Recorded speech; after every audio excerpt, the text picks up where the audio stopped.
It is Wednesday, the 31st of July, 2024. My name is Pigeon, and this is my song of the day.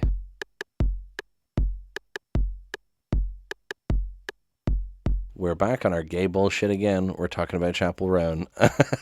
I originally wasn't going to talk about Good Luck Babe because it kind of took a bit for it to hit me. This song didn't really stand out to me too much when it first came. Well, when I first heard it, didn't hear it when it first came out. But it's grown on me quite a bit, and I quite enjoy it now, and I've had it stuck in my head, so here we are. This song is kind of what made her popular, finally, because her album came out last year, and obviously it was successful, but she's gotten a massive surge of popularity this year, and this single was a big reason for that. So, it's called Good Luck Babe, and it's about comp het, which is to say compulsory heterosexuality, and we'll talk more about the meaning of it after we listen to it, but I think we can just go right into it and listen to it now and then come back in a few minutes and talk about it.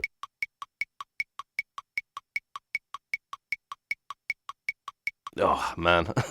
Man, it's such a good song. How did it take me this long to actually get into it? I say it like it wasn't like a week, but you know. So, I think this might be the first time I'm talking about a song on here that's just a single. It's implied that it's going to be on her next album. She said it's the first part in like the next chapter. So, it might be on her next album, but right now it's just a single. It was released back in April, like I said. There's no music video as such, but there's a lyric video, which I thoroughly enjoy because it's done in the style of like an old presentation. It's full of clip art and shitty stock photos, and it's great.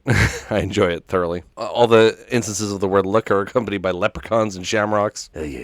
But anyway, as I mentioned, the song's about compulsory heterosexuality. It's about a lesbian in this case, Chappell Roan, of course, talking to someone who is like denying that they're a lesbian despite their kind of relationship, and it's kind of appealing to that, like, you're lying to yourself, you're getting with boys even though that's not what you want, and you're just doing it because you don't want to admit that you're a lesbian, and saying good luck babe as kind of sarcastic, like, oh yeah, good luck with that, but also like coming from a place of understanding, like she's been there, you know what I mean? She knows what this feeling is like, and she hopes that she can get over it. Before we get into lyrics, I just want to talk about how musically the song feels very 80s, which works with the lyric video. But specifically, it really sounds like Last Christmas by Wham. I don't know what it is. Just think about that. Feels very Last Christmas. Anyway, let's talk about the lyrics. It's fine. It's cool. You can say that we are nothing, but you know the truth, and I guess I'm the fool. With her arms out like an angel through the car sunroof. I don't want to call it off, but you don't want to call it love. You only want to be the one that I call a baby. So, you know, you can say that we are nothing, but you know the truth. You can say that this is not a thing, but it's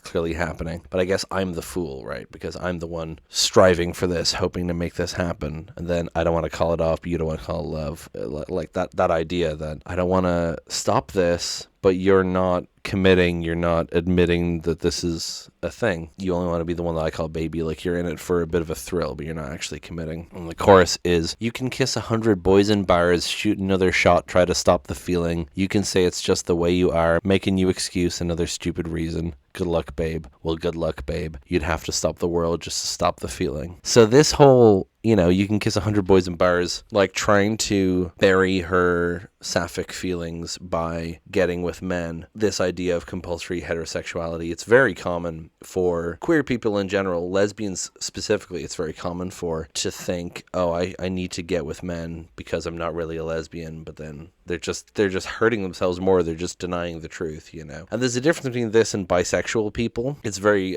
important to make that distinction. Bisexual people are not, they can still obviously be forced to participate in compulsory heterosexuality, but it's a different nuance there. And this is specifically about a lesbian getting with men to avoid admitting that she's a lesbian, right? Shoot another shot, try to stop the feeling. Making you excuse another stupid reason, like just coming up with anything to deny this idea. And then you'd have to stop the world just to stop the feeling is really the key line in this song for me. It's so perfect because it's like, nothing can stop this because it's true. Nothing, you know, it's fate, as Chappell Roan said in her newsletter. You would have to stop the world just to stop the feeling. Like, this is not how the world works. The only way that this would change is if the world fundamentally changed, right? The only way to get rid of these feelings is to get rid of the world. I love that line so much. The second verse, I'm cliche, who cares? It's a sexually explicit kind of love affair, and I cry. It's not fair. I just need a little love, and I just need a little air. Think I'm gonna call it off, even if you call it love. I just want to love someone who calls me baby. So the cliche bit, it's like, this is a pretty typical story for lesbians, particularly in media, having some sort of problem here, having a man come between them or whatever like that. And she's saying I'm cliche, but who cares? Because it's still a situation that's happening, so who cares? I cry, it's not fair, I just need a little love. And like, she's obviously not happy with the situation. And then the pre-chorus switches up the previous one. Think I'm gonna call it off, even if you call it love. Like, she's at her limit at this point. I just want to love someone who calls me baby. And she's like, I sympathize, I empathize in this situation, but I need to find someone who I can actually work with, who I can actually love, and who will love me back openly and not just make excuses and all that. And then we get the chorus again, and then we get the famous bridge, which has been a big thing on TikTok. When you wake up next to him in the middle of the night with your head in your hands, you're nothing more than his wife. And when you think about me all of those years ago, you're standing face to face with, I told you so. I hate to say it, I told you so. I hate to say it, but I told you so. This is the real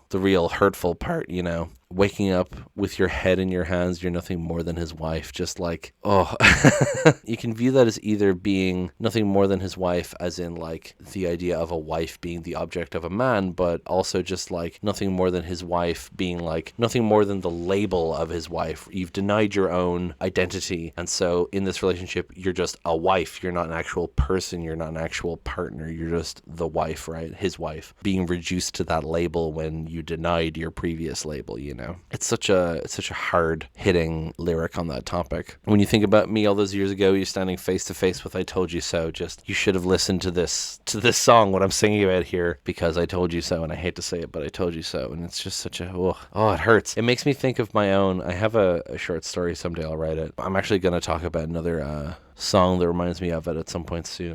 But I have a short story that I want to write at some point about someone like being best man at someone's wedding, and they were like previously in a gay love affair with this person, and now they're marrying a woman. It just makes you think of this. I like, obviously the flipped gender wise, but a similar sort of idea of that, like being confronted with that years down the road, although my story is more optimistic, but it's sad personally for the narrator. But anyway, and then we just get the chorus again, and I love the outro because it repeats that you'd have to stop the world just to stop the feeling, but the song falls apart. I don't know a lot of songs that do this, but I love when songs do this, where the music slows down and the singing slows down and the pitch drops. It's not just like a fade out, it's a phase out kind of. It's, you'd have to stop the world just to stop the feeling. I really love how that sounds. It's so good because it sounds like the world stopping. It sounds like the feeling stopping. It's such a, the synergy of the music and the lyrics, I love that. Before I finish up, I want to highlight there's a cover by Sabrina Carpenter on the Live Lounge, and an artist, I assume it's just pronounced Chloe. Her name is CXLOE. She's an Australian artist. She did a cover of this on Like a Version, which I really, really like. Great vocal delivery, great music behind it, and they do the phasing out thing at the end as well, which is great. Oh, I did want to point out, actually, yes, sorry. The last I told you so in the bridge,